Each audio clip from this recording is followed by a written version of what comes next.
Halo sobat, selamat datang di channel Hati-Hati. Tahukah Anda bahwa sebagai pengusaha itu harus tangguh? Pengusaha itu harus kuat mental. Pengusaha jangan cengeng, pengusaha jangan nangis, apalagi pengusaha manja. Saya paling tidak suka sama pengusaha yang manja. Bagaimana penjelasannya tentang pengusaha tangguh, pengusaha cengeng, atau pengusaha manja? Nanti akan saya jelaskan setelah yang berikut ini.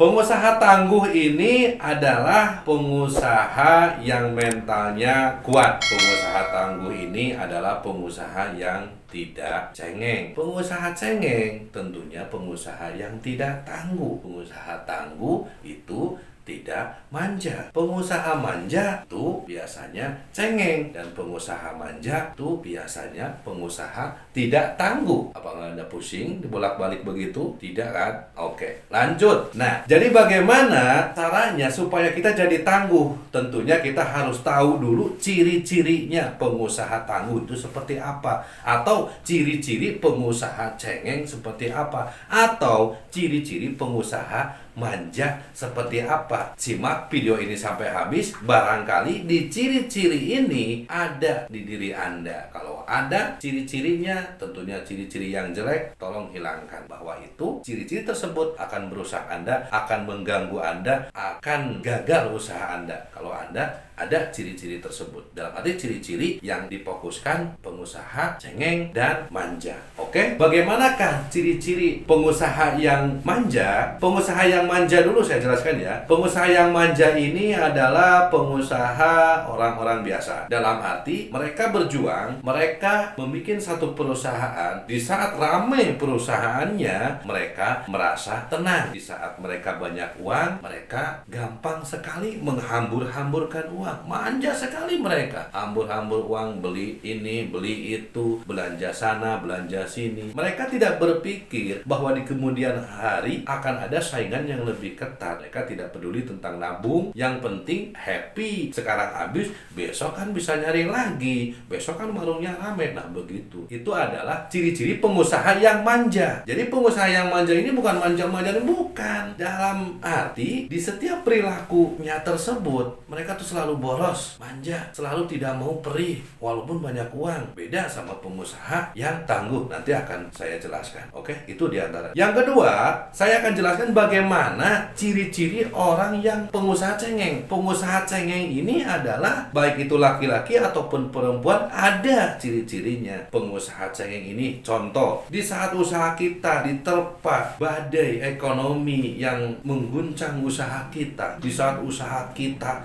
mengalami kekolepan, contoh di saat corona ini, pengusaha cengeng ini mereka pusing. Mereka pusingnya tuh berlarut-larut, bahkan sambil melamun siang dan malam, hari ke hari, dari minggu ke minggu, bahkan bulan ke bulan, dan mereka tidak berbuat apa-apa, diam saja, hanya pasrah. Nah itulah disebut pengusaha cengeng. Tentunya ada di laki-laki biasanya seperti itu. Nah bagaimana di perempuan? Di perempuan kalau mengalami seperti tadi, terpaan badai di ekonomi, biasanya perempuan itu nangis. Biasanya nangis karena wanita itu sangat mudah sekali untuk menangis. Gak punya uang, nangis, cengeng itu namanya. Usahanya turun, nangis, cengeng itu namanya. Usahanya bangkrut, bukan nangis lagi, banjir. Nah itu baru namanya pengusaha cengeng, baik itu laki-laki ataupun wanita karir. Nah di saat ada masalah kecil, mereka kadang bersedih, dan bersedihnya itu susah untuk menghilangkannya. Di saat ada ujian yang sedang,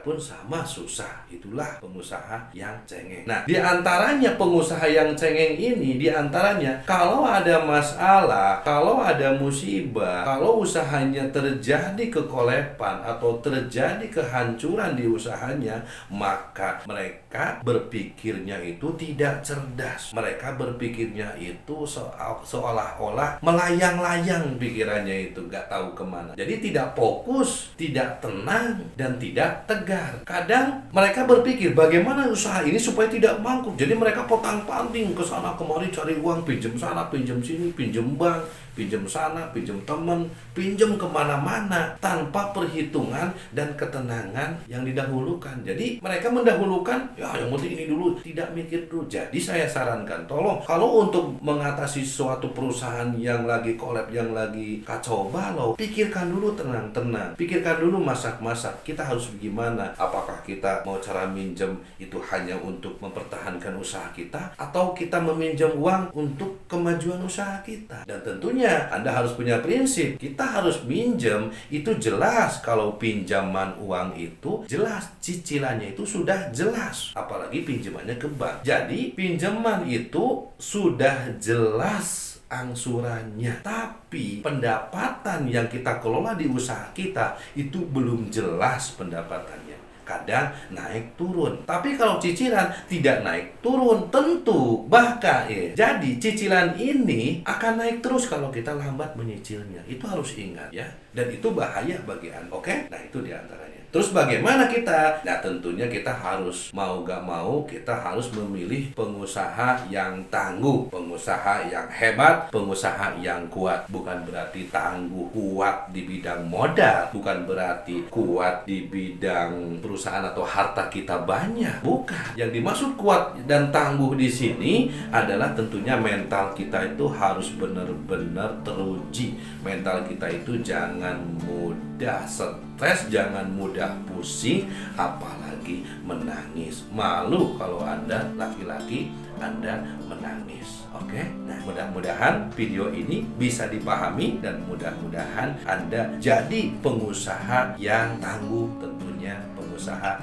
yang hebat. Oke? Belajar dari kecil, belajar dari dini hari. Suatu saat mental Anda akan terlatih dan jadi kuat. Tentunya Anda akan hebat usaha. Oke? Karena mental ini harus dilatih. Mental ini tidak bisa ditiru. Oke? Terima kasih. Mudah-mudahan bermanfaat. Salam dari saya, AA Tea Tim.